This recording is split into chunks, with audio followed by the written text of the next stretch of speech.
Okay, guys. Just filming a video, honestly, because I feel like phone calls I've had aren't really productive, and I'm happy to have a live meeting, happy to discuss these things, but I feel like a lot of them go in circles. And honestly, I think it'd be good if everyone really said what they are thinking. I think that's productive in business. I think if we all say what we're thinking, Darren, David, Tim, uh, Nick, Andrew, all investors that have put money into this, and we could hear what each other had to say in a format where we're not interrupted or accused or attacked, then we could know where everyone stands, and then perhaps we could have a live meeting. I hope this isn't offensive. I'm just going to say it like I see it. I know that people are going to see it drastically different, and that's okay. And I'm happy to listen to others' opinions. I kind of see this in stages and scenes as far as how it's gone for me.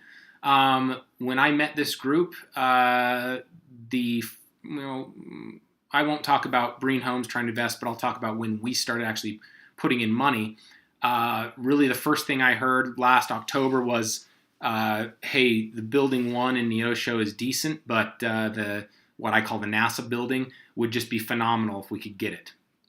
And next thing I knew, we had 7 days to close it, and there was no money, and we needed money ASAP to buy this building. And if we buy this building, all of our problems will go away, and it's the best building in the world. So operating on a lot of trust, I put together a group. Tim Peterson, a guy named Doug Anderson, and I bought the building, every penny. Us three put in every dollar to buy that building. And we operate on a lot of trust. We had no agreement signed that was ironclad. We wired money before there was any sort of agreements in place, and we bought the building. Next thing we were being told is, well, gosh, we just got to hurry and remodel the building. And if we can do that, then we'll really get going. At the same time, we just need orders. Let's get some orders going. While we were negotiating an LOI, and all this was above board and fair. So what did we do? We immediately started trying to track down orders here in Utah. I immediately introduced the group to one of my best friends, Lance Bolin. He was willing to put in an order of over 1,000 units. And quite frankly, I just didn't pressure him, which was wise. And David agreed that we shouldn't because it wasn't the time. We weren't quite ready. So he put in an order with Clayton. But I'm just bringing up that point because it quickly went from we need a building to we need orders. And on both fronts, I feel like the Utah group performed immediately under a lot of trust. And then we couldn't perform. So obviously Lance put in orders with somebody else. Okay, so when I was told it's not the time for orders and we got to focus on the building, we poured in a lot more money on top of what we already did in buying the building cash. Tim and I poured in about another $568,000. Again, operating on a lot of trust. Almost all of it was before we had a signed LOI, which is really worth nothing. All of it was before some of the terms and stipulations we wanted met were met, but that's okay. We're all working together, and this is how it goes in business sometimes, and this is how we're still operating. So we pour in a bunch more cash, which, great. It remodeled the building and paid payroll while the building was being remodeled. I think I should also add that, to me, it's a big deal that our group, and when I say our, I mean Utah bought the building, yet we still gave 50% ownership to everyone else, and whoever that is. Darren and David, I don't know what other agreements there are. If that's not operating under a lot of trust, you guys tell me what is. Third thing I hear, and this was around December, January. Well, no, if it's not about orders and we already got the building going, what we really got to do is define roles and responsibilities. So I dove in immediately and said, well, it's not just me. I have a team of 8 people back in Utah, and I'll get them going immediately. And you can bark at me all you want, but I think proof's in the pudding, and my team jumped on trying to take care of anything and everything marketing. You may not like it, you may not agree, but I was roadblocked immediately, which is fine again in business, But it was, no, Jake, stop. You're doing it all wrong. You don't understand the nature of our business. You don't understand our logos. We got to have a conference call. Darren and I had some great conversations. Yay. Congratulations. Most of it I could have Googled, which is fine. What I was really looking for and how I operate in business is I want my business partners to just respond and give constructive criticism, if they have it, pertaining to that subject. So, boom, here's a new logo. We don't like it. Why don't you like it? Tell us, and we'll fix it quickly. We're all in this together, guys.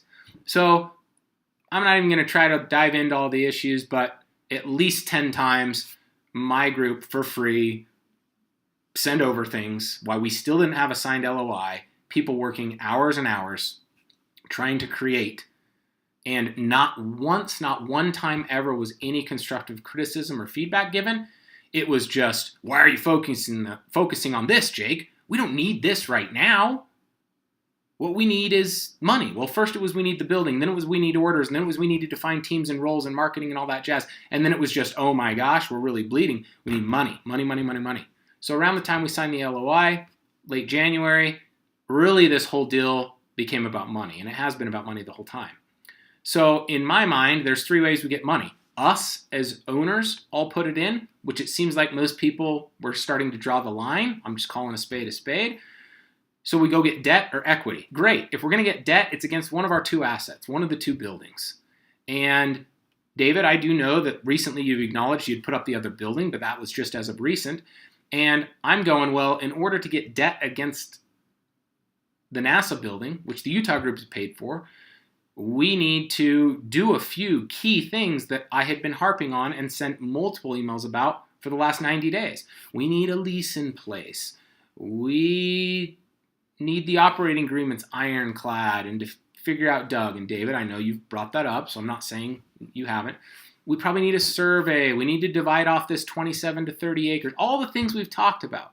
Now, every time they're brought up, David, I'll acknowledge, you're the first to say, oh, no. I got a guy. I got that handled. Yep, I'm 10 steps ahead of you. Already ordered a survey. Blah, blah, blah, blah, blah.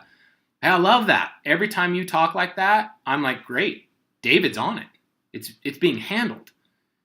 But we've been trying to take things off your plate. At least I have. And then every time I hear that, no, I already got it. I got a guy. It's being handled. We're 3 months into it, and it's not handled. There isn't a guy. We're in no better position to refinance the building and get some cash out than we were. Now, if I'm wrong, show me. I'm happy to be wrong. All right, if it's not debt against the building, then it's equity. Well, then Tim and I start hitting the horn for 3 weeks, 4 weeks. I know you think we're not working because we're not in Neosho, but we are, and we're just trying to raise money. Yeah, I've talked to multi-millionaires, billionaires. One of the first things I heard the first time I came out of the factory was, hey, Jake, you guys just wait. Once we do this deal, I'll introduce you to guys that can put Doug to shame. Oh, guys that have so much money. Great. I believe those connections. Are any of them giving us $100,000, $1 million, $10 million? Nobody's lining up. So I'm lining up real people to give real money. As I film this, it's March 8th. I'll be out next Sunday with a guy that's probably worth $100 million, and he's an expert in factories. And 2 weeks ago when I mentioned I'm bringing him out, I was told we'll be building a bunch of stuff will be going on in the factory by the time we get him there. I look at the Nest cams every day. We're still working on the One Texas unit. Now, I know immediately I'm going to get daggers because you're going to say it's because we didn't commit to the LOI and give more money. I'm going to argue no rational person would have done what we already did, paid cash for the building and put in all the money we have, and then just continue to keep trying to do so under these terms. So here I am trying to raise equity. David, hopefully you remember this. When you and I had a heater phone call 2 Thursdays ago, you lashed out at me and said, well, I didn't know we were inviting other people to the table. If we can, I'll have money tomorrow.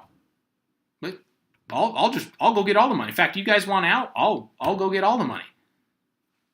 Okay? So what are we doing? We got the building.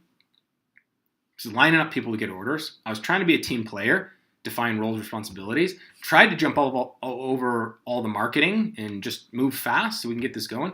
Created a 36-page business plan. Wrote a lease. Sent emails multiple times saying, hey, here these are. No one cares. No one replies. Then it was, Jake, these are way down the totem pole. We need money. So I jump all after money. So not sure really what else to do, what direction to go. Set me straight here. I want to help, want to see this through, but I don't know. Phone calls, meetings. Look, we all believe in the industry. We all believe in the product. I think David gives us the advantage of being years ahead with licensing and expertise. We acknowledge all that. Darren and his expertise in the industry. I think we all still believe in it, or we wouldn't have done what we've done thus far. But we need clear direction, and everything else we've talked about. Sorry my video's gone too long. Don't mean to be offensive. I'd love to hear from everyone else.